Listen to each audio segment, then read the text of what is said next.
Olá, começa agora Negócios e Soluções. Aqui todas as semanas temos uma conversa de empreendedor para empreendedor.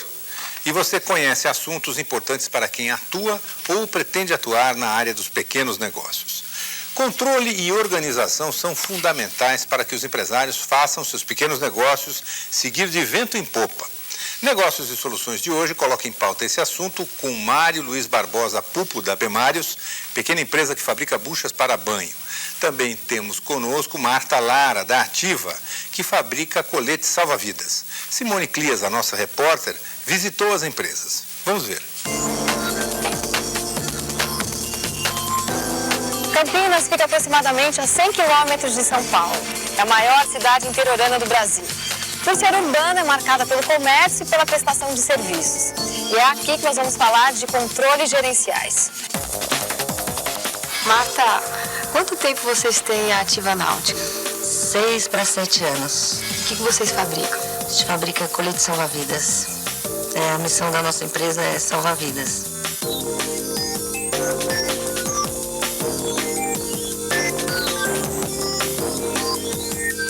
E que tipo de controles vocês têm?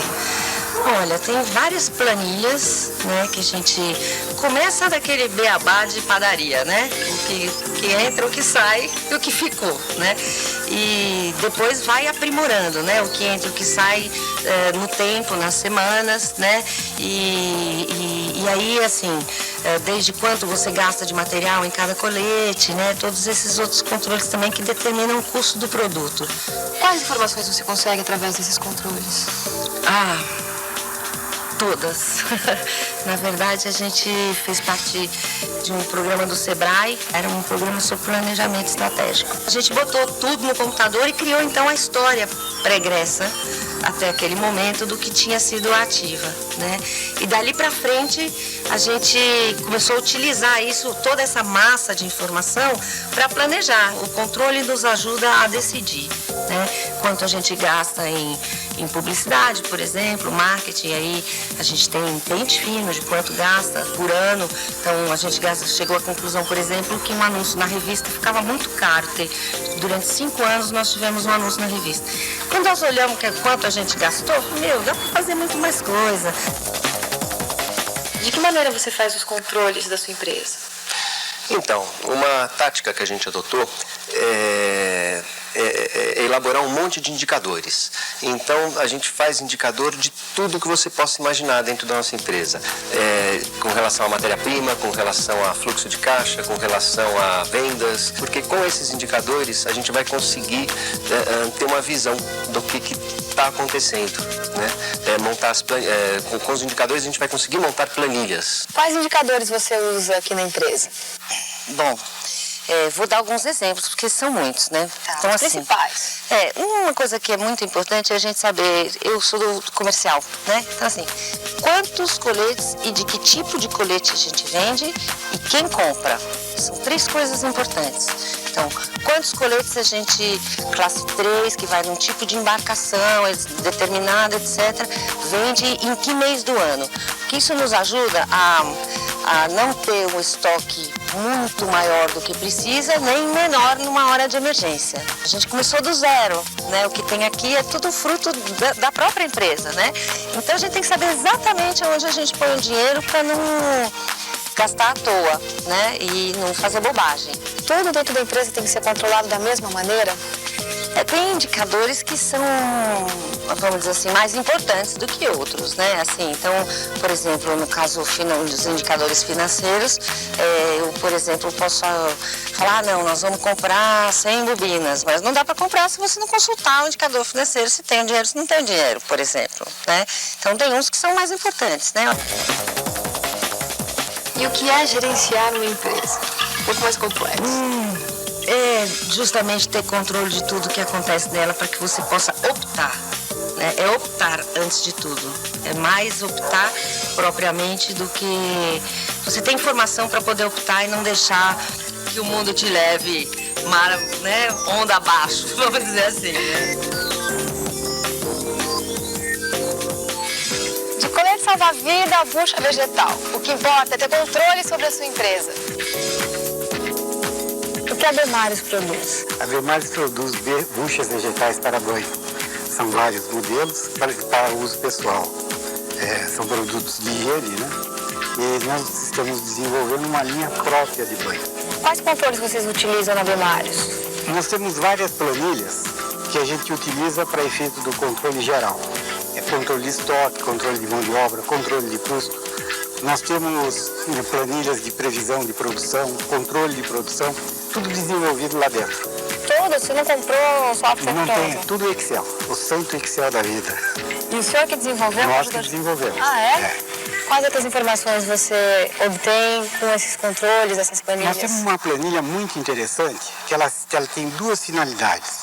Ela controla a mão de obra na produção, ou seja, se eu tenho uma produção no mês, eu vou aplicando a mão de obra para ver se eu atingi a minha meta. Ou seja, se aquele valor de mão de obra está sendo coberto pela folha. Então eu checo. A outra função dessa planilha é saber se eu cheguei, se eu estou chegando na minha meta de produção. É interessante porque a gente pode correr quando a coisa está não indo muito bem, né? E sempre foi assim, desde o início da empresa? Não, nós desenvolvemos muitas coisas, nós viemos desenvolvendo com o decorrer do tempo. Uma empresa pequena você aprende com ela também. A necessidade dela obriga você a tentar encontrar soluções. E aprende como? Com erro, buscando... Com erro, tentativas. Nós estamos vinculados ao Sebrae hoje, temos tido uma assessoria boa, uma consultoria boa. Então, as nossas dificuldades, eu acho que elas são amenizadas por outras experiências. E nós aprendemos uma coisa: o problema não é para ficar embaixo do tapete, o problema é para ser discutido com as pessoas que estão envolvidas e com as pessoas que têm condições de trazer algum conhecimento para ajudar a resolver esse problema. É isso que nós buscamos o tempo todo. E essas informações que você obtém através das planilhas, você repassa para os funcionários? Nós repassamos porque os funcionários eles participam das metas de produção. E eles têm um interesse também muito grande, que nós temos prêmio de produção. Isso é revisto? Você sempre vai atualizando a planilha? Sempre vamos atualizando. Quando se lança um produto, então é o mais interessante, porque a gente faz 3 amostragens naquela medição de tempo, de material. A média disso é que vai ser o padrão. Ah, legal. Então, a margem de erro existe, é lógico, mas está minimizada pelos 3 eventos praticados, né?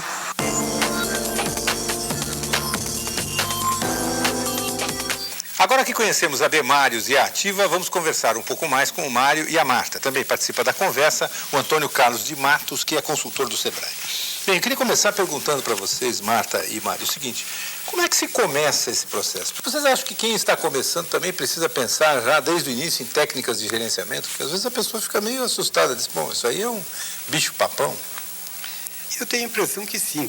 Acho que todo mundo que começa algum negócio, ele tem que ter uma ideia de onde ele vai chegar, quer chegar. E se ele não tiver ferramentas que venham ajudar ele chegar nesse seu objetivo, realmente fica difícil. Lógico que ele não precisa começar com uma parafernália de controles, mas ele ir criando, porque isso é uma cultura que se faz dentro da empresa. No decorrer do tempo é uma cultura que você montou. E já que isso é ferramenta de trabalho, no futuro próximo ele vai ter o resultado na mão. Ele vai ter essa ferramenta trabalhando para ele da maneira mais indicada, né? Marta. Você não controla a sua conta bancária? Mais ou menos. Mais ou menos é isso, né? Começa do zero, não tem muito jeito, né? Mesmo as pequenas empresas que trabalham com a gente, também tem que começar os seus controles. Quanto gasta de luz, quanto gasta de mão de obra, quer dizer, o pequeno e o gigante têm as mesmas características deste ponto de vista, do ponto de vista de controle. Eu penso que os controles são frutos de experiência, né? Porque você vai controlar aquilo que você precisa tomar a decisão. Agora, o planejamento inicial, quem está iniciando a pequena empresa tem que aprender, tem que buscar a melhor forma de planejar o seu negócio, senão ele terá problemas seguintes, né? Antes de poder controlar a empresa, ele já está com dificuldades. Então é melhor que ele comece planejando e descobrindo as formas de controle que mais o ajude a administrar a empresa. Ok. Nós vamos voltar já já para falar mais sobre essa questão de gerenciamento aqui no nosso Negócios e Soluções. Até já.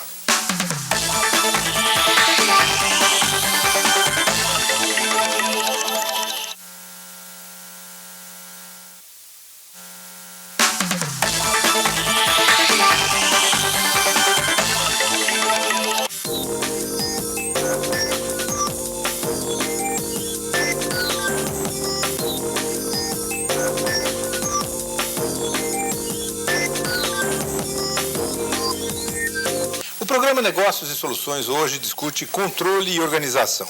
Nossos convidados são Mário Luiz Barbosa Pupo, da Bemários, que fabrica buchas para banho, e Marta Lara, proprietária da Ativa, que fabrica coletes salva-vidas. Também participa da conversa Antônio Carlos de Matos, consultor do Sebrae. Deixa eu fazer uma provocação aqui. Eu imagino o seguinte, os avós da gente, os bisavós, que boa parte dos nossos ancestrais tiveram, no Brasil, que foi formado por tantos imigrantes, tiveram uma participação no comércio, era o mascate que veio não sei de onde, o sujeito que abriu uma pequena vendinha, né? Eles faziam esse tipo de trabalho que vocês fazem sem o uso do computador, sem o uso de toda essa tecnologia. O que é que eles tinham que a gente não tem, ou o que que a realidade de hoje oferece ou coloca como desafio que o simples, vamos dizer assim, feeling, a sensação de quem está no comércio não consegue resolver? Eu acho que eles tinham tempo. É o que você não tem hoje. Hoje, se você demorar para tomar uma decisão, seu concorrente toma na frente e você fica chupando pirulito. Esse é o problema. Deve ter 10 mil. Hoje em dia, a gente tem muito mais concorrência do que a vendinha que tinha antigamente. Se você olhar até essa própria história que você está falando, imagine a 25 de março, há 30 anos atrás, ou há 50 anos, ou no começo do século. E veja o que ela é hoje, né? A concorrência hoje ela é muito grande. Eu acho que ela é saudável pelo seguinte, ela obriga você a fazer com que o seu produto seja melhor elaborado, ele tenha uma maior qualidade. Então, isso é o lado positivo da concorrência. Mas o lado que realmente obriga você a correr, em termos do tempo que você se você chegar depois, você não leva nada. Esse é o Mas resultado. nossos antepassados, né, eles também praticavam controles, eles também tinham indicadores, mas eu penso que naquela época não tinham tantas facilidades, né? Não tinham computador, as técnicas de administração de empresas ainda eram, né, estavam se iniciando aí o estudo de administração, assim por diante, mas eles utilizavam, faziam suas marcações, né, de entrada e saída com muita precisão, na mão, né? Sim. Inclusive daí surgiu a história do contador, aquela pessoa com um chapeuzinho que ficava lá escrevendo os livros, os guarda-livro, né? Quer dizer, a história de controle, ela é de quando começou com a indústria, começou com a produção. A gente tem mais 3 microempresas associadas. No total, somos 4 microempresas. Essas microempresas são menorzinhas, né? De capital menor, e são, na verdade, empresas de costura, né? Mas todas elas têm nota fiscal, e aí a gente tem que traduzir um livro caixa, né? O que é um livro caixa, como ele funciona, as entradas, as saídas. Quer dizer, esse trabalho, a gente vai no Sebrae, bebe daquela água, né? E traduz isso para essas pequenas empresas que estão nascendo. Algumas têm mais autonomia, porque na família tem gente que já sabe que é uma nota fiscal, sabe fazer uma nota, controlar uma conta bancária. Outras ainda têm menos autonomia, né? Mas isso, a ideia é serem autônomas todas elas, quer dizer, cada um ter a sua possibilidade, né? Outra coisa que nós da Bemários praticamos muito é o seguinte, que boa parte das planilhas, elas têm um envolvimento com o pessoal. Então, por exemplo, a informação de produção, o funcionário que participa, ele é basicamente educado para fazer aquele tipo de trabalho. Por exemplo, você, embora a gente saiba pelas planilhas que a gente, o que entrou, o que foi produzido, o que vendeu, tal, você já tem uma ideia de estoque, porque isso é permanente, você tem que fazer um inventário no final do mês para ver se algum produto está adequado ou não. Quando se faz essa contagem, nós trabalhamos com uns 50 e poucos tipos de produtos diferentes e não sei quantas matérias-primas. Todas essas contagens elas são feitas manualmente. Se não houver um bom treinamento, a pessoa identificar o produto, o que é que realmente ele está fazendo, tranquilamente nós não vamos ter nada. Nós não vamos ter a informação correta. Agora, uma pergunta. E se os indicadores revelarem que alguma coisa não está indo bem? O que é que tem que ser feito? Você tem que pisar no freio. E essa é a vantagem das planilhas. Se você vê que em um determinado momento a conjuntura mostra para você que as suas vendas estão caindo, como foi aí? A gente tem ano eleitoral, tem ano de Copa do Mundo, quer dizer, todo esse tipo de coisa, ele mexe com o consumo popular. Então, em determinados momentos, o que você tem que fazer? A conjuntura não está indo bem, vamos diminuir estoque, não vamos deixar estoque crescer. Isso é custo, isso é aperto financeiro no futuro. Essa decisão tem que ser tomada quase que de imediato. Não pode esperar para ver o que vai acontecer. E ao contrário, Marta, se os indicadores podem demonstrar também que alguma coisa está indo bem, que você tem que reforçar a produção ou aumentar... Pode, digamos, e aí nesse caso tem que dobrar, né? Dia e noite. Aí dobra a produção. Faz 2, 3 turnos, aí a corrida é maior. A corrida é maior. Faz 2, 3 turnos, né? A gente, quando começou, o nosso capital era muito pequeno. A gente não tinha como ter grandes estoques, né? A gente trabalhava 3 turnos durante 4 meses. E meio turno no resto do ano, né? Era assim que funcionava. Hoje o capital ampliou um pouco, a gente tem mais estoque de matéria-prima, né? Consegue fazer uma compra programada, por exemplo, né? A pequena empresa, a grande também, mas vamos olhar mais a pequena empresa, tem uma ordem diária na empresa que é vender, tem que vender, né? Mas vender quanto? É necessário que a empresa estabeleça suas metas de vendas dentro das suas condições de produção, né? Assim por diante. E isso tem que ser perseguido, né? E essa meta pode ser mensal. Então, diariamente tem que se verificar que decisão, que nova ideia, que nova criatividade tem que se ter para conseguir chegar no volume de venda necessário. Tá? Então, indicadores são instrumentos de administração, né? Porque você quer chegar aonde você determinou. Porque se não chegar, a empresa tem problema.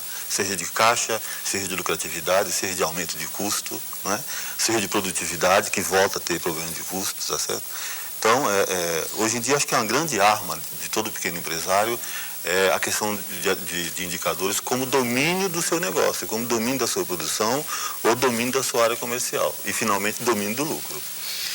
Uma última questão. Nessa área específica dos indicadores, dos controles, vocês já atingiram, aí, para usar uma expressão que a Marta deve estar mais familiarizada, mar de almirante, ou ainda tem muito para nadar ainda? Eu acho que nós estamos aprendendo muita coisa, a verdade é essa. Hoje eu sei, por esses indicadores, eu sei o meu ponto de equilíbrio, o que eu tenho que vender para pagar as contas no mês, enfim, isso daí a gente respira isso na empresa. Mas o que eu vejo de mais interessante é que essas planilhas, elas, com absoluta certeza, são sementes de um futuro banco de dados que a gente vai acabar tendo que montar. Veja, você começa pequeno e você acha que você tem poucos problemas. Quando você abre o leque, você vê que você tem tantos problemas como uma empresa grande. E você tem que correr atrás dele. Uma empresa grande tem departamentos, isso, aquilo, pessoal especializado que cuida de tudo. O que deveria cuidar. É o que deveria cuidar. Na empresa pequena, você tem que cuidar, porque senão alguém cuida de você. Então, é diferente. A gente tem que correr atrás. Essas planilhas, realmente, eu acho que é o futuro dos controles que a pequena empresa vai ter. Marta, o que falta fazer? Olha, vou pegar o seu gancho. O mar de almirante não fica sempre almirante, né? Você, como navegador, sabe que o mar muda, né? E muda de um minuto para o outro sem você saber, né? E os processos internos de construção do colete também mudam, né? Se não mudar, se ficar ali paralisado, não vai melhorar nada nunca. Você tem que estar aquela metamorfose ambulante o tempo todo, né? E aí os indicadores vão mudando também, né? Você começa a descobrir que aquele indicador não era tão eficiente, que tem um outro mais eficiente ou mais simplificado, né? E a história pregressa é que nos traz a possibilidade de um planejamento estratégico e uma gerência estratégica do negócio. Matos, qual é a moral dessas duas histórias? Olha, controle demais é custo. Controle de menos é falta de informação para tomar decisão, né? O ideal é estabelecer metas de lucro, metas de vendas, metas de custo, metas de produtividade e depois controlar cada etapa do processo para saber se essas metas são alcançáveis ou não e corrigir, né, o barco no meio do percurso, tá certo? Esse é o segredo, fixar metas e correr atrás para realizá-las. Ok, obrigado, Matos, obrigado, Marta, obrigado. E se você quiser saber mais sobre controle e organização, que é o tema do nosso programa de hoje, basta acessar o nosso site. Anote aí, www.sebraesp.com.br. Na nossa página você também terá acesso a esse programa e aos programas anteriores. E além disso você pode baixar, como se diz na internet, artigos e outras publicações do Sebrae São Paulo. E tem também o nosso telefone de contato, que é o 0800 780202. E nós voltamos já já com o nosso recado da semana. Até já.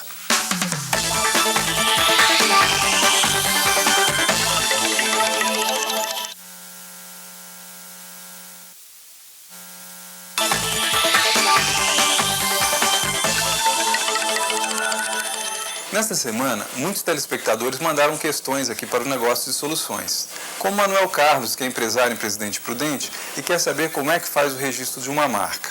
Manuel, essa é uma providência importante. Vai te garantir exclusividade do uso do nome e evitar uma série de problemas. Para fazer isso, entre em contato com o INPI, que é o Instituto Nacional de Propriedade Industrial. Pode ser acessado pelo site www.inpi.org.br. Lá você vai encontrar todas as informações para fazer esse registro. O Ronildo Oliveira, de São Paulo, tem intenção de montar uma padaria e quer saber se o Sebrae tem informações a respeito desse tipo de negócio. Tem sim, Ronildo. Acesse o nosso site www.sebraesp.com.br e procure a série Comece Certo. Lá tem Comece Certo uma padaria, com informações básicas para você começar a se inteirar desse tipo de atividade. Agora, é super importante planejar. Procure outras fontes de informação, procura fazer até uma imersão no que é ter uma padaria, aprender os detalhes, os pulos do gato, para que quando você decida efetivamente montar um negócio, abrir e começar, você faça isso com o máximo de consciência possível. Essa é uma das chances para você ter uma empresa de potencial sucesso. O Luciano Pedreira quer saber se existe alguma forma legal de se estabelecer numa sociedade as tarefas de cada sócio. Luciano, você pode até registrar num contrato as tarefas de cada um, mas isso não vai garantir que elas vão ser cumpridas. O melhor caminho é procurar bom relacionamento dentro da sociedade, conversar e aí sim estabelecer naturalmente as tarefas, obrigações e papéis de cada um. Isso sim faz com que as coisas funcionem. Vamos lembrar sempre, é conversando que a gente se entende. A Maria Lúcia Ferreira de Bauru tem uma mercearia e quer saber como é que pode fazer para melhorar as vendas.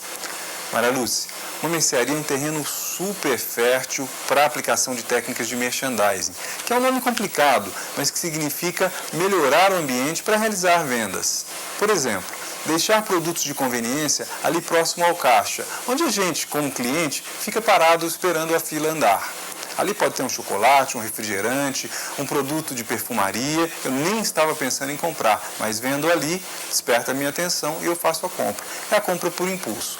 Outra maneira é utilizar promoções de estação. Páscoa, Natal, Dia das Mães, para fazer uma decoração apropriada e apresentação de produtos de época. Isso é muito interessante e funciona bem também. Maria Lúcia, mais uma dica. Experimenta fazer a exposição de produtos combinados, do tipo macarrão, queijo e massa de tomate. O cliente de um produto normalmente é cliente dos outros também. Isso vai facilitar a compra.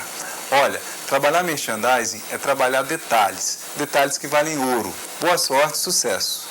O programa Negócios e Soluções de hoje está chegando ao fim, mas se você quiser conversar com a gente, visite o nosso site www.sebraesp.com.br. Se preferir, anote o nosso telefone, que é o 0800 780202. Também esperamos sua crítica, o seu elogio, o seu comentário sobre o nosso programa. E há um e-mail para isso, que é sebraenatv, tudo junto, @sebraesp.com.br. O assunto que foi tema do programa de hoje também pode ser discutido em um chat com os nossos consultores na próxima segunda-feira, às 5 da tarde, no nosso site. O endereço está aqui embaixo.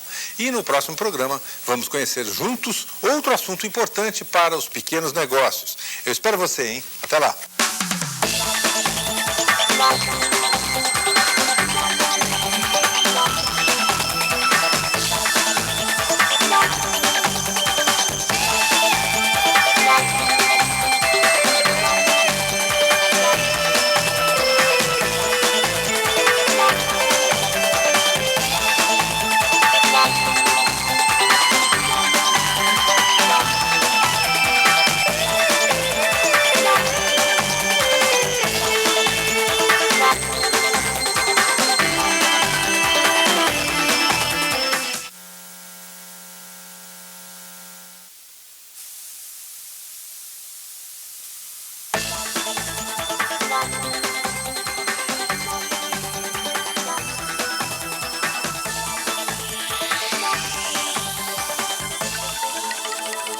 Olá, começa agora Negócios e Soluções. Aqui, todas as semanas, temos uma conversa de empreendedor para empreendedor.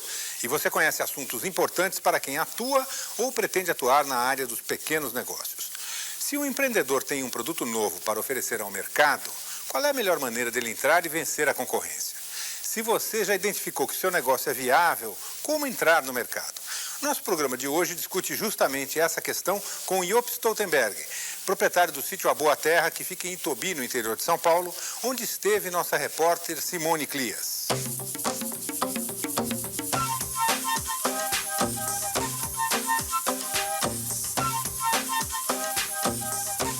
Aqui em Itobi, a mais ou menos 250 quilômetros de São Paulo, o sítio A Boa Terra produz e comercializa produtos orgânicos.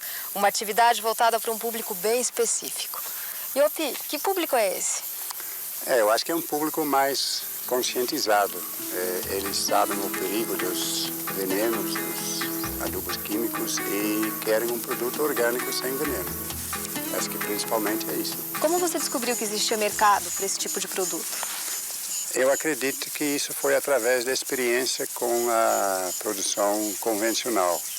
Vendo esses problemas, vendo os estragos na natureza, matando peixe e animais e também a saúde das pessoas, então descobrindo que deve mudar e assim percebendo a vantagem para a saúde dos orgânicos. Então esse foi, acho que, o principal caminho da mudança, descoberta. E o que faz bem para a gente, você também espera que faz muito bem para os outros também. E assim começa a vender e tentar vender essa ideia. Como você faz para descobrir o que esse público gosta?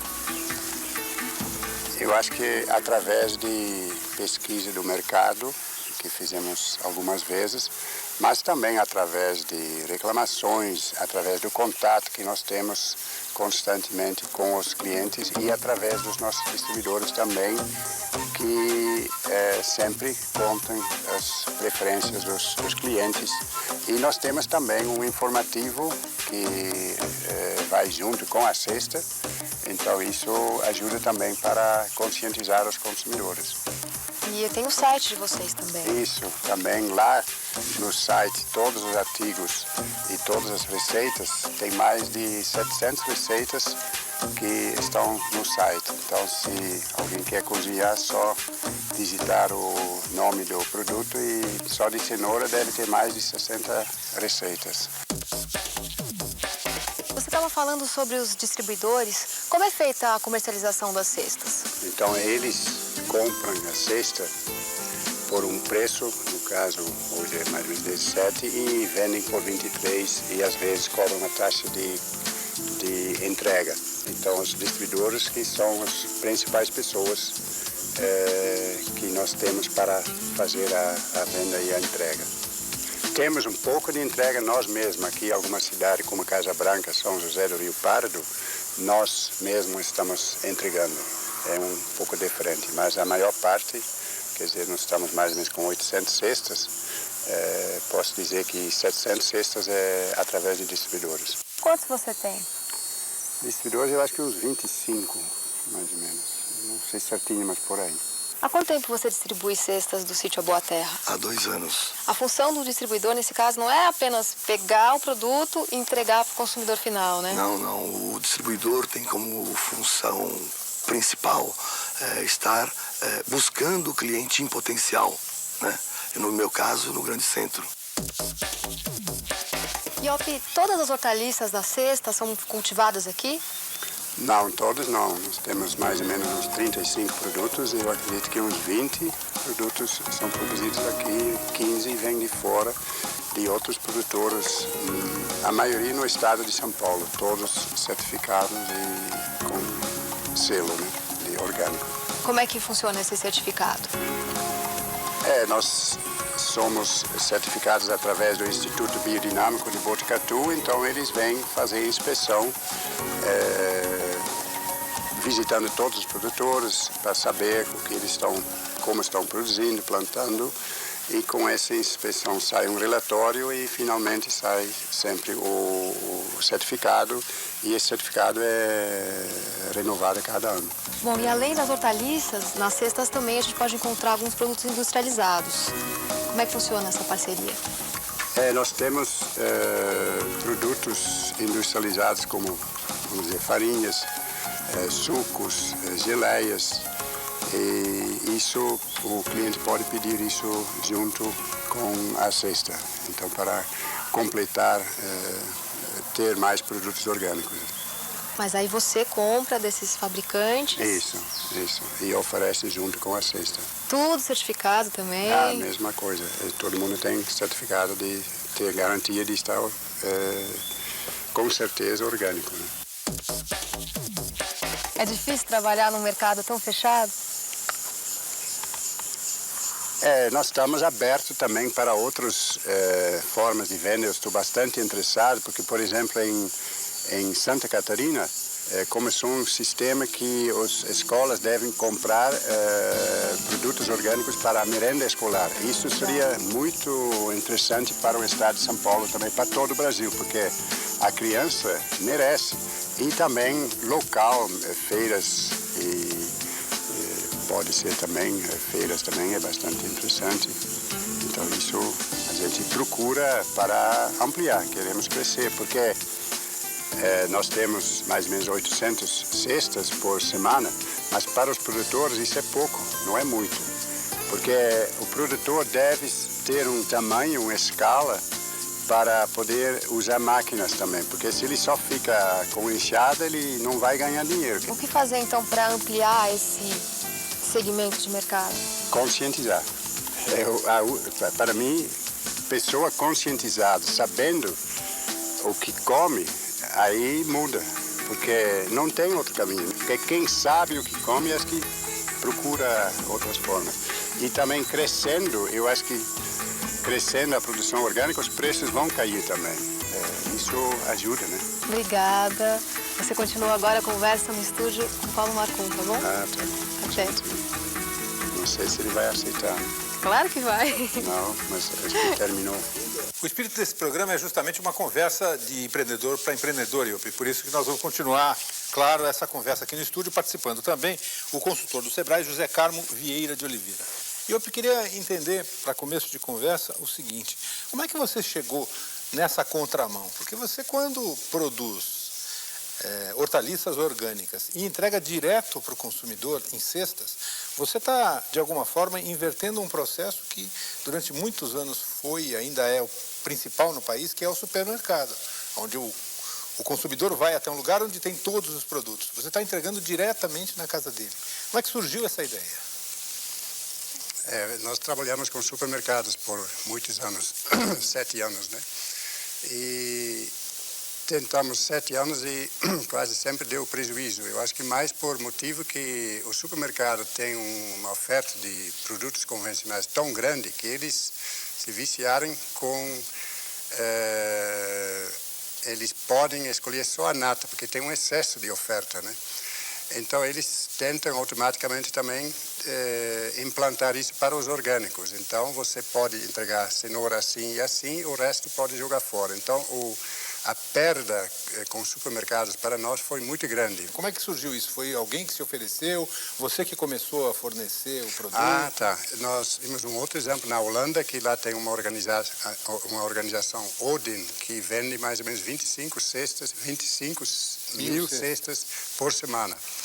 Então, nós fomos lá para conhecer e eles começaram também de colocar junto um informativo que tem um artigo e também tem receitas para facilitar. Quer dizer, aquela verdura que não sai bem no inverno, por exemplo, você substitui por outra. Só que o Brasil tem a vantagem que tem terras nos lugares mais baixos e tem terras na serra, né? Então, quase todos os produtos você pode quase oferecer o ano todo. Você faz um processo de catequese, digamos assim, dos distribuidores, né? Ele não é só um sujeito, como disse a Simone na reportagem, que vai lá e entrega um produto. Ele vira um propagandista da sua ideia.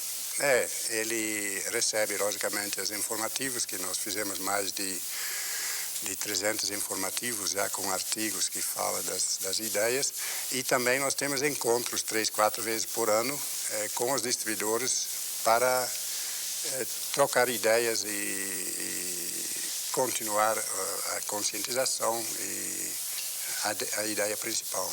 Isso é uma coisa muito interessante, Marco, pelo seguinte, ele está, na verdade, aquilo que você falou no início, ele está cortando um pedaço do caminho aí, né? Porque se ele fosse trabalhar com o mercado normal, provavelmente a margem de lucratividade dele seria pequena. Então, essa parte criativa de estar buscando alternativas, e o mais importante também que ele falou na reportagem, é você já estar desde já criando novos consumidores, novos hábitos de consumo. Por exemplo, ele falou nas crianças. Muito importante, por exemplo, ele está fazendo palestra nas escolas de conscientização. A criança é um grande veículo. Ela leva essa consciência para dentro de casa. Isso termina facilitando o uso do produto sem o agrotóxico. É extremamente criativo o que eles estão fazendo em termos de novidade, de burlar o esquema normal da distribuição.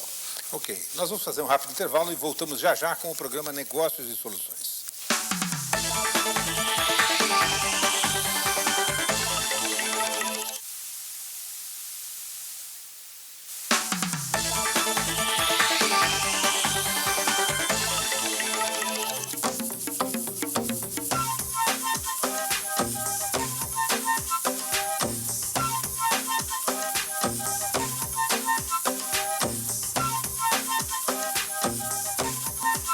O programa Negócios e Soluções discute hoje criatividade em vendas e comunicação com o mercado. Nossos convidados são Job Stoltenberg, proprietário do sítio A Boa Terra em Itobi, interior de São Paulo, e também participa do programa o consultor do Sebrae, José Carmo Vieira de Oliveira. Qual foi a velocidade de crescimento do seu negócio? Ou seja, você certamente não começou com 25 distribuidores, né? Uma vez foi publicado esse sistema na revista... Globo Rural? Não, também, mas em outra revista que eu não lembro agora. Aí cresceu rápido para 650 cestas, mas depois, os últimos 2 anos, é difícil crescer, não é fácil. Qual é o maior problema? Eu acredito que o consumidor... Em geral, ele come o quê? Ele come alface, cenoura, tomate e mais alguma coisa. Aí vem a cesta, né? Aí em 2 meses você recebe quase 25 a 30 tipos de verduras. Então isso é uma mudança muito grande, né? Quer dizer, quase uma reeducação alimentar, e não todos que conseguem. Então tem bastante pessoas começando, mas tem bastante pessoas que depois de um tempo eles param. Quer dizer, isso, e talvez também um pouco de falta de conscientizar mais, não sei, mas... Um outro canal também que seria importante para ele seria buscar o pessoal, os vegetarianos, né? Tá em contato direto com os restaurantes vegetarianos, as pessoas que fazem esse tipo de dieta, que tem esse tipo de alimentação, os naturalistas, todos esses são canais de distribuição alternativa, que ele poderia também estar buscando para ampliar a distribuição do negócio dele, não ficar só preso a esse distribuidor que ele tem hoje. Você entrega a verdura in natura, né? Então você deve ter um raio de ação relativamente pequeno, porque à medida em que você vai muito longe, o custo de entrega do teu produto começa a ficar caro, a gasolina do carro, a distribuição. Só que a maior parte da venda é em São Paulo, 70% está em São Paulo. E tem também em volta do sítio, mas a venda lá é pouco, porque no interior tem...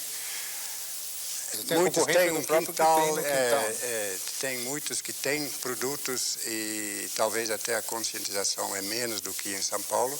Em São Paulo tudo é bem-vindo porque não tem mesmo, né? Então, parece que o povo tem mais fome de novidades também, né? Então... E o preço teu é competitivo com o preço de supermercado, de feira livre, de produtos não orgânicos? Eu acho que o preço está entre o convencional e o orgânico no supermercado. Que tipo de trabalho você faz com o distribuidor? Você leva ele para conhecer como é produzido, qual é a vantagem, tem palestra, tem discussão, como é que funciona? 1 vez, 2 vezes por ano nós temos uma espécie de uma convenção. Encontro lá no sítio, e às vezes com demonstrações, e tem encontros também em São Paulo. O que normalmente o pessoal de outras áreas usam no esquema de distribuição, que é muito interessante, eles terminam formando monitorias ou coordenadorias. O que são essas pessoas? São treinadas e depois elas promovem eventos onde elas transmitem isso, viram um multiplicador. Por exemplo, esse distribuidor dele, de determinada região, pode virar um multiplicador, promover palestras em associações de bairro, em comunidades eclesiais de base, etc., etc., pode virar um multiplicador também e automaticamente vira um novo esquema de distribuição. Que tipo de sugestão você já utilizou por parte dos clientes com quem vocês têm contato no sentido de modificar ou aperfeiçoar o teu sistema de venda e de produção? Eu acho que conhecer a realidade do alimento que a gente come. Quer dizer, eu coloquei essa semana um artigo no nosso informativo colocando esse aspecto, por que no convencional não diz a situação. Eles, aqui no Brasil, têm os dados da Anvisa que diz que foi tirada tantas amostras e 80% disso está com agrotóxicos. Por que não coloca isso? Porque no fumo tem esses dados, né, que tem nicotina e tem isso e aquilo, e diz ainda as consequências. Eu acho que seria nada mais certo do que colocar isso no convencional também, porque eu coloco também o que tem de qualidade, mas eu acho que seria um direito. E o consumidor, assim, sabendo, ele muda muito rápido, porque a realidade não é nada legal. E você estava falando no intervalo que uma parte das ideias que você aplica você viu na Holanda. E depois, no outro intervalo, você me disse que acha que também a Holanda copiou daqui do Brasil. Que tipo de experiência você trouxe de fora para o teu trabalho aqui?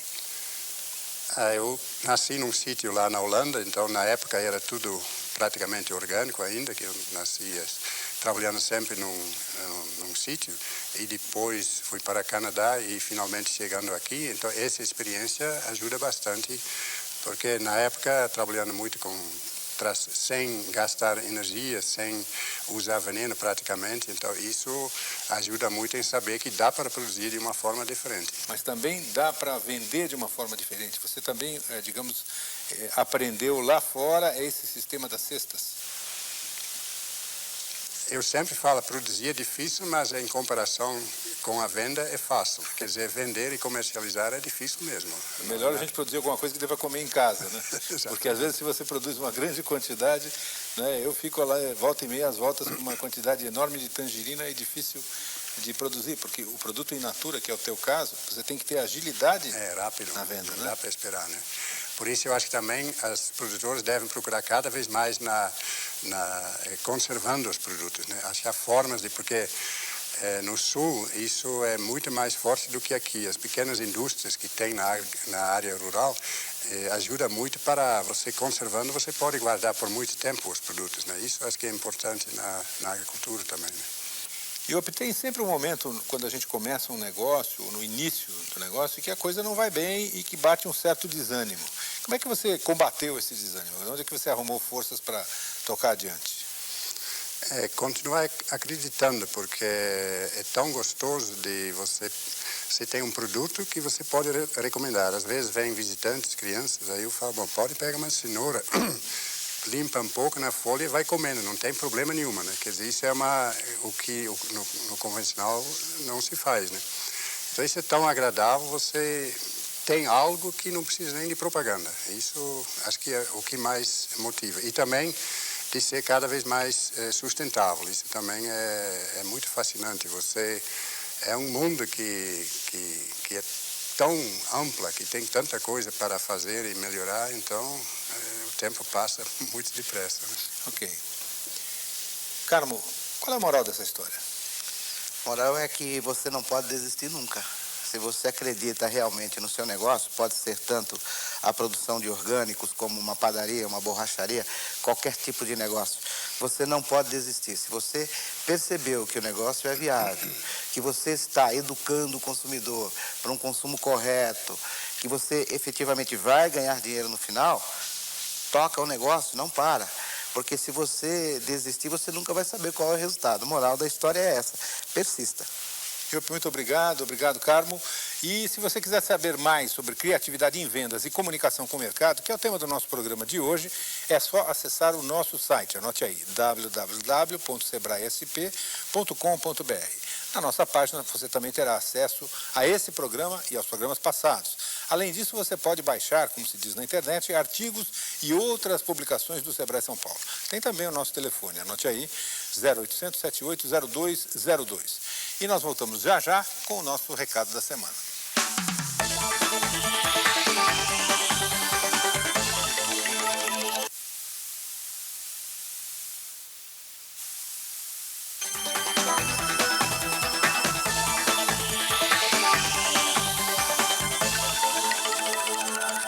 Nessa semana, o José Cosme, lá de Piratininga, nos enviou uma questão sobre o novo Código Civil. Ele é casado em regime de comunhão universal de bens e sócio da esposa desde 1994. Quer saber se tem que fazer algum tipo de alteração no seu contrato de empresa. Olha, José Cosme, não é preciso fazer nenhum tipo de alteração. Isso pelo entendimento do Departamento Nacional de Registro do Comércio. E porque a sua empresa foi criada antes do novo Código Civil entrar em vigor. Se ela fosse criada depois da entrada em vigor do Código Civil, aí sim alterações deveriam ser feitas. Mas outras situações podem estar ocorrendo em relação ao novo Código Civil e à sua empresa. Procure informações. O site do Sebrae tem um manual com as informações básicas sobre essa questão. www.sebraesp.com.br. Lá você vai encontrar orientações que podem fazer com que muitos problemas sejam evitados no futuro. O Miguel Alves, de Ribeirão Preto, quer saber se abrir uma agência de turismo é um bom negócio. Miguel, depende. É preciso estudar bem o setor que você está querendo trabalhar. Clientes, fornecedores, produtos, necessidades locais, concorrência, margens, para ver se isso tudo está dentro da sua expectativa. E aí sim poder iniciar o negócio de uma forma consciente. Nós estamos falando de planejamento. E todo o programa a gente fala de planejamento, porque essa é uma das principais causas de mortalidade empresarial. Para reverter isso, vamos começar a criar o hábito de planejar, buscar informações, conversar bastante, aprender sobre o negócio que vai ser desenvolvido. Aí sim a gente tem uma grande chance de ter uma empresa de sucesso. Já o Marcos Augusto de Campinas enviou uma questão sobre finanças. O Marcos utiliza uma prática para a formação do seu preço de venda que é muito comum nas pequenas empresas. Ele pega o produto comprado do seu fornecedor e multiplica por 2 ou 3. Por exemplo, comprou lá uma camiseta por R$10 e vende ela para o seu cliente por R$20. Quer saber se esse é o procedimento correto? Olha, Marcos, alguns cuidados têm que ser tomados. Será que os custos da sua empresa e ainda o lucro estão sendo remunerados pelo preço que você está praticando, aplicando esse multiplicador? E será que esse preço não está chegando muito alto para o seu cliente e isso está inibindo, de certa forma, alguma venda? Para ter essas respostas, nada melhor do que uma análise detalhada das finanças do negócio. Procure uma equipe do Sebrae que pode te dar toda a orientação que você precisar nesse sentido. Muito obrigado, até a semana que vem. O programa Negócios e Soluções de hoje está chegando ao fim, mas se você quiser conversar com a gente, visite o nosso site www.sebraesp.com.br. Se preferir, anote o telefone aí, 0800 780202. A gente também espera a sua crítica, seu elogio, seu comentário sobre o nosso programa no e-mail sebraenatv, tudo junto, @sebraesp.com.br. No próximo programa, vamos conhecer juntos outro assunto importante para os pequenos negócios. Eu espero você, hein? Até lá!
Olá, começa agora Negócios e Soluções. Aqui todas as semanas temos uma conversa de empreendedor para empreendedor. E você conhece assuntos importantes para quem atua ou pretende atuar na área dos pequenos negócios. A busca da qualidade é muito mais do que um diferencial no mundo dos pequenos negócios. Ela se torna uma estratégia de sobrevivência, na medida em que os mais capacitados serão também os mais reconhecidos a médio e longo prazo no mercado. Negócios e Soluções de hoje discute a importância de se atuar com qualidade. E nossos convidados são Clóvis Ala, proprietário do Café Pacaembu, que fica em Vargem Grande do Sul, no interior de São Paulo. Também está com a gente Jusemar Baden, proprietário da Milano Equipamentos Hidráulicos, que fica em Americana, cidade a 132 quilômetros de São Paulo. Simone Clias e a equipe do programa Negócios e Soluções visitou os dois locais. Vamos ver.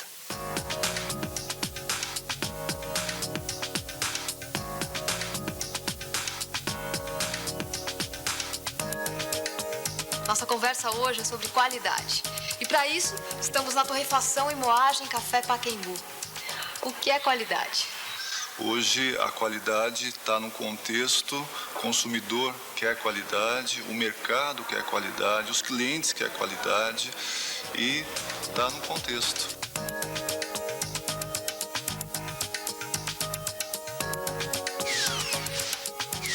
E como você cuida da qualidade na prática na sua empresa? Olha, fazendo com que cada pessoa que compõe a empresa tenha comprometimento, tenha responsabilidade, tenha o seu momento de entrega para aquilo que ele faz. Tá? É na limpeza, é na qualidade do produto, no como ele faz o produto, é na organização, é no relacionamento. Então os funcionários estão envolvidos diretamente no controle da qualidade? Sim, houve.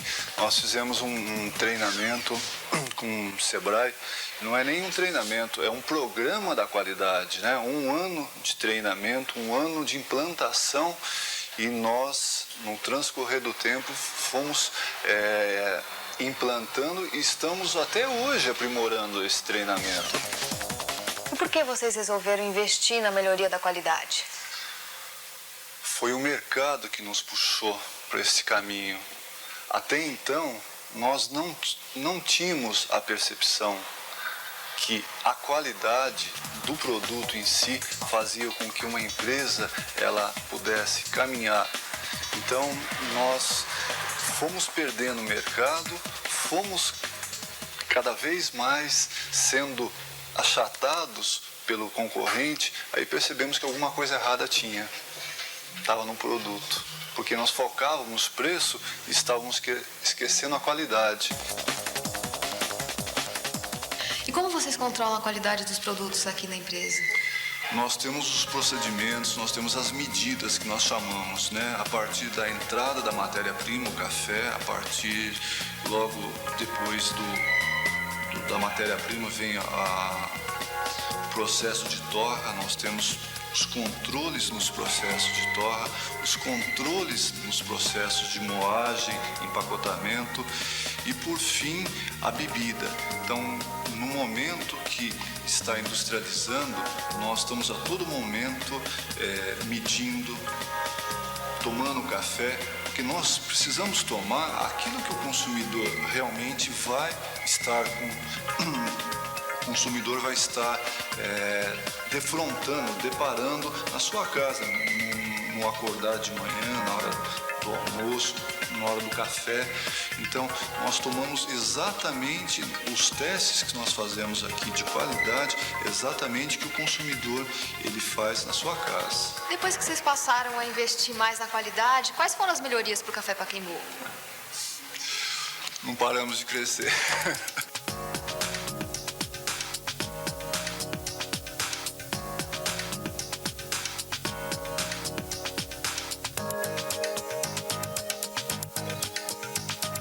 Localizada na região leste do estado e a 124 quilômetros de São Paulo, a Americana tem uma população de aproximadamente 182 mil pessoas, e isso segundo o levantamento feito em 2000. Mas foi em meados do século XIX, com a imigração americana e italiana, que a cidade passou a se desenvolver na agricultura e na indústria. E nós viemos aqui hoje na Metalúrgica Milano para falar de qualidade. O que a Milano produz? A Milano, ela fabrica conexões hidráulicas. Conexões, registros de válvulas, mangueiras e terminais. E por que vocês decidiram certificar a Milano com a ISO 9000? Olha, pela necessidade de mercado e para ainda consolidar ainda mais a nossa qualidade. E o que é a ISO 9000? É uma normalização internacional que uma empresa qualificada pela ISO 9000 ela tem condição de exportar melhor, né? Então, as empresas lá fora vão realmente olhar de forma diferente uma empresa qualificada, né? Então você tem condição de colocar o teu produto para exportação. Nós contratamos 2 consultores, né? Então ele trabalha 2 vezes por semana na Milano. Ele vem aqui, faz toda a documentação, faz o treinamento de pessoal. E que tipo de treinamento eles fazem? São treinamentos de rotinas de trabalho, né? Como ele deve proceder para controlar uma peça, né? De que forma que ele está operando a máquina. Então ele tem que realmente escrever tudo isso, né? Num procedimento, numa rotina de trabalho e sempre seguir aquela rotina. É um manual? É um manual. Então, cada operador tem a sua rotina de trabalho. Então, todos os setores da empresa, por exemplo, o atendimento interno tem uma rotina de trabalho, a engenharia tem uma rotina de trabalho. E os colaboradores participam desse processo também? Eles participam através de treinamentos, são marcadas reuniões, né? Existe um comitê, na verdade na ISO existe um comitê de não conformidade, por exemplo. Ele está usinando uma peça, deu um defeito naquela peça. Então ele segrega aquela peça, coloca numa prateleira, aí essa peça é estudada por uma comissão da qualidade, para ver se é refugo ou se tem retrabalho ou não. Quais são os benefícios da ISO 9000? Um ambiente de trabalho mais organizado, limpeza, né? Tá? E também a segurança que dá para os funcionários. Então, se eles têm dúvida de alguma coisa, é a comissão que realmente vai analisar e vai responder para ele. Então, não fica toda a responsabilidade em cima do operador da máquina, do encarregado. Então, existe uma comissão que realmente analisa cada etapa do processo. Quais foram as principais etapas durante o processo de certificação da ISO 9000? A construção do manual da garantia da qualidade, onde diz todo o funcionamento da empresa. Outro ponto que eu também acho bastante crítico da ISO 9000 foi um programa de treinamento do pessoal, de conscientização das pessoas, né? E o terceiro ponto foi realmente as auditorias internas, né, da qualidade. Porque a auditoria, ninguém quer passar por uma auditoria. Então, realmente, você tem que fazer uma conscientização com as pessoas. Não, essa auditoria ela não vem para te prejudicar, vem realmente para somar, vem para corrigir erros, né?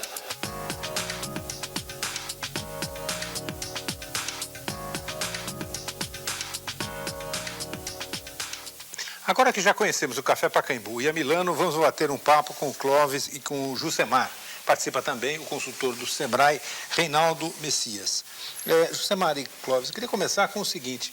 A sensação que a gente tem olhando de fora é que toda vez que você aumenta a qualidade na produção de um determinado produto, isso significa um preço mais caro. Estou errado? Veja bem, esse produto, quando você se propõe a fazer com mais qualidade, ele agrega um valor ao produto. Então, quando ele é comercializado, o cliente sabe que ele tem um valor agregado um pouco maior, devido aos cuidados que são tomados na elaboração do produto. Agora, como é que no teu caso, por exemplo, mais qualidade significou mais crescimento? Porque eu pude oferecer ao consumidor um diferencial. Cafés, existem muitos, mas com poucos diferenciais. Muitos cafés, muitas marcas de cafés brigando com o preço e não oferecendo qualidade. E nós focamos a qualidade justamente para que o consumidor se tornasse fiel, tivesse uma fidelidade com a marca. Eu acho que, na verdade, a qualidade é uma solução. E a solução na medida que o cliente deseja. Se o cliente percebe que aquela solução está dentro de um patamar que atende à expectativa dele, ele vai ponderar no preço, claro, mas cabe a decisão principal quanto ao tamanho e à qualidade da própria solução. E nós voltamos já já com o programa Negócios e Soluções. A gente vai continuar falando sobre isso daqui a pouquinho.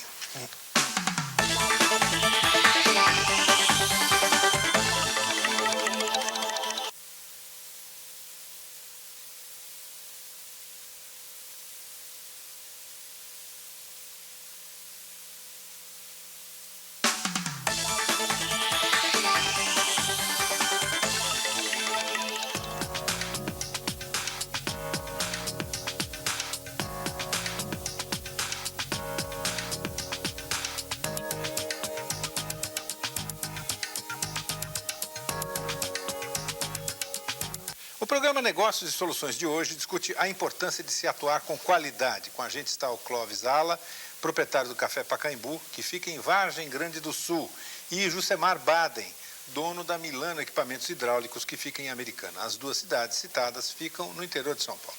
Também participa da conversa o consultor do Sebrae, Reinaldo Messias. Quer saber de vocês que tipo de dificuldade vocês tiveram para implantar esse sistema de qualidade e esses procedimentos? Ou foi uma maravilha o tempo todo, quer dizer, nunca teve nenhuma dificuldade, todo mundo aceitou tranquilamente, mudou o procedimento, foi tudo beleza?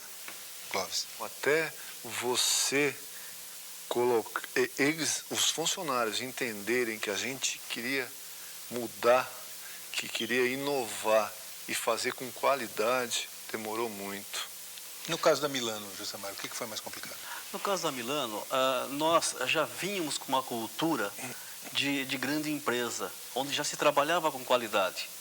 Quando a Milano nasceu, nós fizemos questão que ela nascesse já com qualidade, porque o nosso objetivo era alcançar os clientes tops, os grandes clientes. Por que tem uma porção de empresário que aposta justamente no sentido contrário, de fazer produtos de carregação, vender mais barato, vender mais quantidade, desprezar às vezes o acabamento ou mesmo a qualidade do produto? O que leva o empresário a fazer isso? Eu acredito que aí o que leva ele a fazer isso é ter um custo bem menor, ser mais fácil de trabalhar, né? Ele faz um produto com certa qualidade, ele é razoável, paga-se um pouco menos para o funcionário e acaba vendendo isso para o mercado. Obviamente, com esse procedimento, ele não atende os grandes clientes. Ele vai atender um mercado paralelo, um mercado que não dá tanta importância ao produto final, que é o produto que ele está fabricando. O início de tudo é você querer montar um programa. O início de tudo é você ter uma iniciativa para conquistar, para começar algo. Se a sua empresa, em comum concordância com todos, vamos iniciar qualidade, então vamos. É uma coisa que vai requerer trabalho, mudanças de comportamento, e aí você começa. Você inicia um programa de qualidade, vai falando no primeiro mês já subir 1% minhas vendas? Nem sempre. Nem com um ano você consegue um resultado tão grande, mas a qualidade faz com que cada consumidor olhe diferente para você, agrega respeito à marca. Né? Isso, para nós, foi uma evolução, porque uma marca de quase 50 anos ser reconhecida no final, né? Então é interessante você começar, vamos começar vamos ter um comportamento, vamos ter uma iniciativa de fazer qualidade, vamos. Todo mundo concorda com isso? Concorda. O mercado é uma consequência. Eu acho que o grande segredo aí é que o maior de todos os princípios da qualidade é aquele que prega o melhoramento continuado. Então, a empresa que opta por andar na contramão, ela pode estar fazendo tudo, menos qualidade. Jusemar, o que acontece quando acende a luz vermelha? Aconteceu um problema lá, o negócio não funcionou direito, um determinado procedimento não está sendo respeitado, estão se produzindo uma grande quantidade de peças com algum tipo de problema, ou uma matéria-prima que você utiliza não vem com a qualidade recomendada. Que tipo de comportamento a empresa tem que ter? Hoje, quando isso acontece, é sentado, nós temos uma pauta de reunião, isso é feito... Quem participa dessa reunião? Existe um comitê da qualidade, existe o pessoal desde a área de vendas, onde é feita a análise crítica do contrato, a área de programação das máquinas, o operador, até a parte de expedição. É sentado, nós temos uma sala, é formado um comitê da qualidade. Não é muita burocracia, não? Não, não é por o seguinte, já faz parte do processo de ISO 9000. A nossa perda é muito pequena com esse tipo de problema. Normalmente, para preparar uma máquina, você perde 1 ou 2 peças. Quando você perde 5 peças, tem que ser analisado. Nós temos que ver por que desse aumento. 1 ou 2 peças é normal, 5 é anormal. Por quê? Então, nós temos que verificar se o operador está sendo bem treinado, se ele foi bem treinado para aquele equipamento. Às vezes, o operador é muito bom, bem treinado, num outro equipamento, tá? Porque existe uma rotatividade de operações. Ora, ele está operando um tipo de máquina, ora, um outro tipo de máquina. Tá? Então, se naquela determinada máquina sofreu uma perda maior do que o normal, tem que sentar e discutir o porquê. Eu acho que fantástico é essa ação que o empresário tem de procurar os efeitos, não só para justificar as causas, né? Isso faz com que, pela última vez, aquele problema aconteça e que, quando ele acontece, eu tenho uma ação imediata para procurar que causas levaram isso, Esse problema não pode acontecer 2 vezes. Claro. Ele acontece uma vez só. Por quê? Porque o consumidor final, ele está sempre esperando receber uma peça de qualidade. Claro. Ele nunca está esperando receber uma peça mais ou menos... O desperdício, tudo isso vai acabar gerando incluindo mais custos lá dentro da operação. E isso que o mercado não aceita. Qual é a moral dessa história, Reinaldo? Eu acho que a moral da história é que as duas empresas partiram para aquilo que a gente considera como gestão da qualidade, né? E, como eu costumo dizer a todos, se o lucro é o oxigênio para a empresa, a qualidade é a vida dela, né? E que leva a empresa a buscar uma maior visibilidade no mercado, uma identificação com seus consumidores, né? Um desempenho operacional mais adequado e, acima de tudo, a ausência de defeitos em todo o seu processo produtivo e administrativo. Ok, Reinaldo, obrigado. Obrigado, Josemar. Obrigado, Clóvis. E se você quiser saber mais sobre a importância de se atuar com qualidade, que é o tema do nosso programa de hoje, basta acessar o nosso site. Anote aí o endereço, que é www.sebraesp.com.br. Na nossa página, na internet, você também terá acesso a este programa e aos programas passados. Além disso, você pode baixar, como se diz na rede dos computadores, artigos e outras publicações do Sebrae São Paulo. E tem também o nosso telefone, anote aí, 0800 780202. E nós voltamos já já com o nosso recado da semana. Até lá.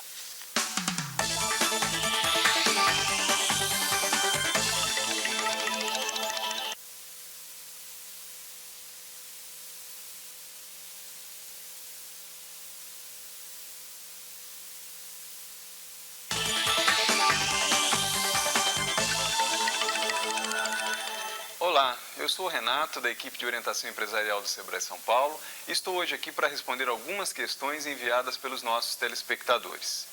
O André Oliva, de São Paulo, nos enviou uma questão muito interessante sobre sociedade. André, antes de firmar um contrato de sociedade, procure conhecer bastante o perfil do seu sócio. Os objetivos comuns, tanto seus quanto dos seus sócios, têm que estar bem definidos. As atuações de cada um, as expectativas em relação à empresa, ou seja, tudo tem que ser conversado antes de se firmar o contrato de sociedade. Isso faz com que as coisas fiquem mais fáceis no futuro, onde alguns imprevistos podem acontecer, dificuldades vão surgir, e como as coisas já estão combinadas, é mais fácil tomar decisão para acertar. Já o Antônio Soares, lá de São José do Rio Preto, no interior de São Paulo, nos conta que teve insucesso no seu primeiro negócio e quer saber se uma nova tentativa seria teimosia. Bom, Antônio, em primeiro lugar, é importante a gente saber que vários empreendedores de sucesso atualmente também tiveram negócios que não deram certo no passado. Isso é comum, faz parte do jogo empresarial. Agora, procure aprender com os erros.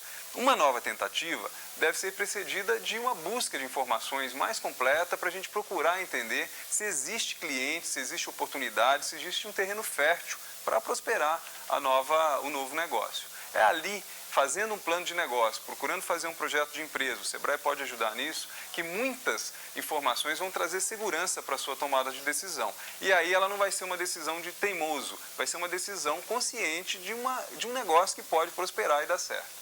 O Paulo José, de Limeira, também no interior de São Paulo, recebeu R$30 mil de fundo de garantia e quer saber que empresa abrir. Bom, Paulo, inicialmente esqueça os recursos que você tem aí disponíveis. Procure, antes de mais nada, compreender a realidade do mercado local, aí de Limeira e região. Procure entender o comércio, o serviço, o setor de indústrias, a área rural e também até afinidades pessoais. Tudo isso no sentido de obter informações que lhe permitam identificar potenciais oportunidades de negócio. Vamos lembrar sempre que uma oportunidade existe quando alguém precisa do produto ou serviço que nós vamos oferecer. Bom, com essas informações, é possível que você tenha uma lista de 4, 5 opções de negócios que merecem um estudo detalhado, ou seja, um planejamento da futura empresa. A nossa equipe do Sebrae na região pode ajudá-lo a fazer isso. No estudo de viabilidade, você vai obter muitas informações, concorrência, fornecedores, recursos humanos, pessoal que vai trabalhar com você, oportunidades que existem, ameaças que existem, tendências, e a partir daí você pode tomar uma decisão sobre continuar e efetivamente começar a fazer o negócio funcionar ou até desistir nessa etapa de planejamento, o que é muito comum.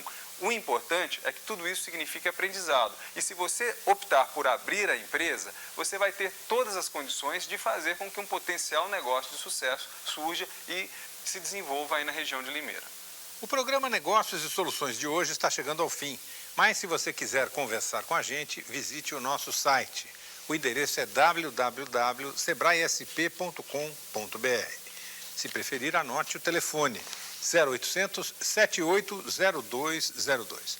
Também esperamos sua crítica, seu elogio, seu comentário sobre o nosso programa no seguinte e-mail: sebraenatv, tudo junto, @sebraesp.com.br. O assunto que foi tema de programa de hoje também pode ser discutido em um chat com os nossos consultores na próxima segunda-feira, às 5 da tarde, 17 horas. O endereço está aqui embaixo. E no próximo programa vamos conhecer juntos outro assunto importante para os pequenos negócios. Eu espero você, hein? Até lá.